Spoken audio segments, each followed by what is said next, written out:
It is a place where we hide our secrets in each other and display them openly as normalcy. Laced up and dripped out in beauty and brilliance, brawn and resilience, welcome to Afrofuturism, to the depths of the well of our power. History so heavy it takes a future to hold its oppressed capabilities here. It's elite to be geeky. We walk around like people who knows the world was built upon its wisdom first. It's back being the purse, so here we ain't got no debt, ain't got no soul on this earth where our blood hasn't fertilized the respect that's granted. More frequently than our own heartbeat, more in rotation than the planet, so we all good.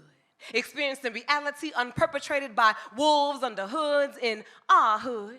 Common sense is common, and it don't matter who all over there, we know it's gonna be jumping. Know that someone kept the tradition of putting their foot into perfectly unmeasured amounts of seasoning so the food will be ballerina. On point, the best thing smoking, second to this joint. This joint be fi-fi, I mean super-fi, super everything from hero to superfly. We speak in every language, but our native tongue be sedity. We sing verses of confidence in the tune of, ain't nobody dope as me. We stay so fresh, so clean, even when we from the dirty, when we got it out the mud, we just make a mask of our woes. No toxicity left behind when we pull off our false identities. We find healing in the parentheses when the sentence isn't enough here. No paragraph ends in pain, even when it begins as such. And it's not just because we are the writers, but because we are the story. And in this story, the setting is freedom, the time is now, and the synopsis is, ain't no black children burdens here. They ain't forced to be the perfection we can only create in unison just to avoid a fate that ain't none of their business here. They don't have to be beaten for self-expression if it appears rooted too much in disrespect. You know, the disrespect they must have learned from somewhere here. We understand that they learn evil as well as goodness and grace and mercy. So here, the latter is how we vibrate, how we operate, like there was never a generationally generated curse we have to break, like being black ain't a crime. Like we don't have to grow up in a world where we have to convince ourselves of our worth at every single turn. If anything, low self-esteem is the felony, punishable by unwavering love drilled until you not only get it, but feel it, believe it, live it, show it, art, it's in your being. Your existence be a canvas spilling beauty that flows from God's broken faucet of black abundance. So here ain't no end to our wealth. Here we rich in everything, especially pride. Every day is holy because even our texts are tactical with the 9. And so when trouble do come, we show them why it never lasts. How we fight back with every bit of our everlast, of our God-given, every bit of our birthright. And it be with Afro-pick spears after we done took the braid out.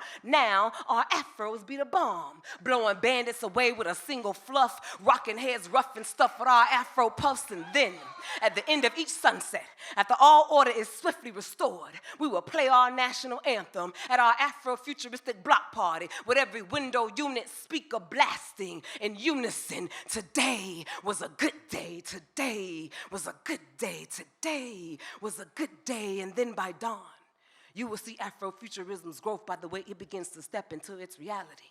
Usher's confessions of its origin, no longer willing to be called fairy tale in order to be left alone by the vultures. It will be a protected class, able to separate itself from genre and live freely as the collective culture that makes up its makeup, that makes up its pretty story, highlights the highs and slims the lows, accepts the no's, knows the beauty in being well-rounded so it will own all of its curves, yet still square up if it has to, and yes, it will age well. Its most striking feature being a melanated mind that only Neil deGrasse Tyson could narrate. It will still gyrate to Missy and Lil' Kim while sipping lemonade and plotting that paper big enough to outcast you from its elevators. It's going up and it's stuck. If you nuck, it will buck. Competition better have stamina. Competition better have stamina or its end will be abrupt. This genre gives everything but up. Got them titles, it's World Cup. Labeled this stage of the game as over, this level's the blow up. Cat walking with the glow up. They talk down till it shows up. Used to question if it will be accepted. Now it answers like show enough. It's growing up. All courageously, contagiously, unmatched at replicating us as fiction so amazingly is growing. Like the end of time nearing, with no beginning of the end in sight, advancing with the purpose to end our plight is training masses to see themselves beyond their current conditions, to learn beyond the classes. It's becoming a bridge to accessibility, Blurring the lines between the fiction that was created from every subject of our facts has turned crumbs into a whole meal with leftovers and snacks. Is black like that. No matter how rich it gets, it will always remember the basics. Always remind itself of how to make $1 out of 15 cents. Won't hesitate to get shit straight when it think you got it bent, and it won't be gaslit.